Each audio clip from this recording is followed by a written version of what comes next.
Je piatok 24. mája. V noci napršalo asi 25 mm vody na meter štvorcový. Je to dosť podmáčané,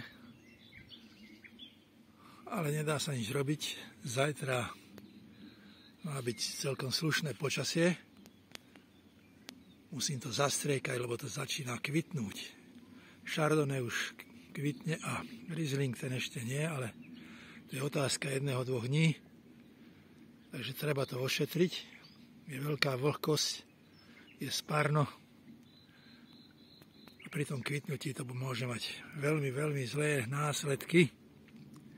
Toto počasie. Takže som pripravený už fakticky, všetko mám. Ráno sa zbalím a ideme na to. Nedá sa nič robiť. Budem chodiť po blate, ale voľak to zvládnem.